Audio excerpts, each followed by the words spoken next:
The Beginnings of Our Ends, a history of nuclear weapons and where we are now.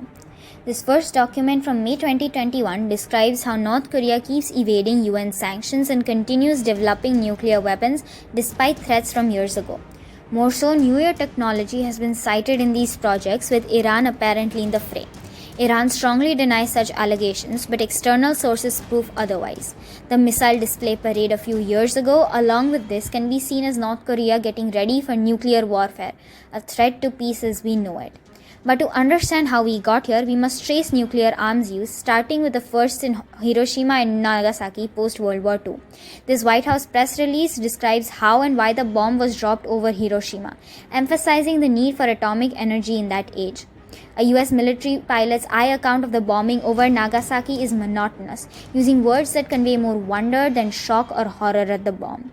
A similar sentiment or lack thereof is seen in this letter by President Truman, justifying the use of the bombs, saying they would save lives and end the war. The truth, however, is that the war was already over, and this use caused more tragedies than good, as is seen in this interview of a doctor on ground in Hiroshima. The awful and chilling scenes described reiterate the fact that nuclear arms use needs to be exterminated. The Cold War II had arms issues, notably the Cuban Missile Crisis, that as seen here was caused due to an arms agreement between the USSR and Cuba, threatening almost half the Northern Hemisphere, causing US President JFK to address it in the following speech.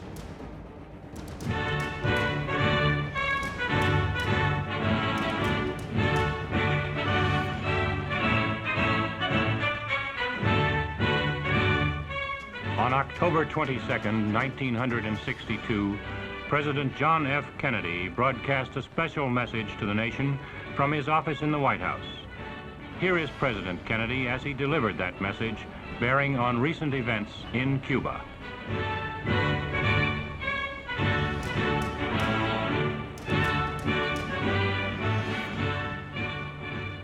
Good evening, my fellow citizens. This government, as promised, has maintained the closest surveillance of the Soviet military buildup on the island of Cuba. Within the past week, unmistakable evidence has established the fact that a series of offensive missile sites is now in preparation on that imprisoned island. The purpose of these bases can be none other than to provide a nuclear strike capability against the Western Hemisphere. Upon receiving the first preliminary hard information of this nature, last Tuesday morning at 9 a.m., I directed that our surveillance be stepped up. And having now confirmed and completed our evaluation of the evidence and our decision on a course of action, this government feels obliged to report this new crisis to you in fullest detail. The characteristic of these new missile sites indicate two distinct types of installations. Several of them include medium-range ballistic missiles capable of carrying a nuclear warhead for a distance of more than 1,000 nautical miles. Each of these missiles, in short, is capable of striking Washington, D.C., the Panama Canal, Cape Canaveral, Mexico City, or any other city in the southeastern part of the United States, in Central America, or in the Caribbean area. Additional sites not yet completed appear to be designed for intermediate range ballistic missiles capable of traveling more than twice as far and thus capable of striking most of the major cities in the Western Hemisphere, ranging as far north as Hudson's Bay, Canada, and as far south as Lima, Peru. In addition, jet bombers capable of carrying nuclear weapons are now being uncrated and assembled in Cuba, while the necessary air bases are being prepared.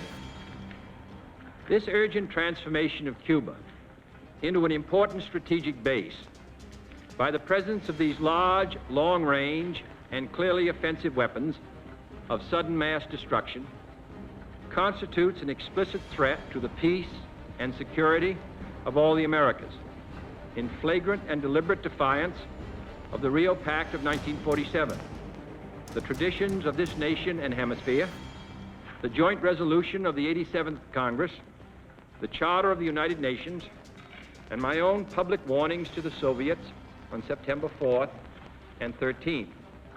This speech is longer and elaborates on the threat and US action against it, which included this then top secret report describing the US plan to attack Cuba to eradicate the threat posed by the ballistics. However, eventually after multiple misgivings and discussions, in a tense naval blockade, any action was avoided, leading to some sorts of agreements between the USSR and USA that partially led to what was known as the Non-Proliferation Treaties under the Euratom Agency, a draft of which can be seen here. These treaties declared the reduction and peaceful creation of nuclear weapons by all parties of the world, but ultimately fell through as many did not adhere to its limitations. This led to various Euro-missile crises, resulting in the initial development of Strategic Arms Limitations Treaties or SALT, the first of which is Interim Treaty can be seen here. They restrict the development of intercontinental ballistic missiles and tech to manufacture them, stating clear rules for the building of any further weapons. This too fell through, leading to SALT II, a joint agreement of which is seen here, signed in 1979 by the US and USSR, agreeing to adhere to the restrictions and limitations placed in order to reduce the risk of nuclear war. The Indian missile development is an interesting case too, as it was seemingly separate from all European treaties, but was in fact working very closely with the French, as is seen by the letter here by H. Ray Bhabha, the father of India's atomic developments. Here and elsewhere, he talks of Indo-French relations that can be used to develop factories in India to give it more leverage in nuclear terms. This note on Indo-French relations via the French Director General of Political Affairs showcases how Bhabha was ultimately successful, conveying how the French saw benefit in partnering with India and hence officially beginning the era of nuclear weapons development in Asia. This next agreement, while stating the limitations and civilian safety precautions taken by the Indian government while producing weapons, only confirms how widespread nuclear weapons were becoming and why the threat is still so imminent now, despite numerous treaties. This has been the beginnings of our ends. Thank you, and here are the sources used.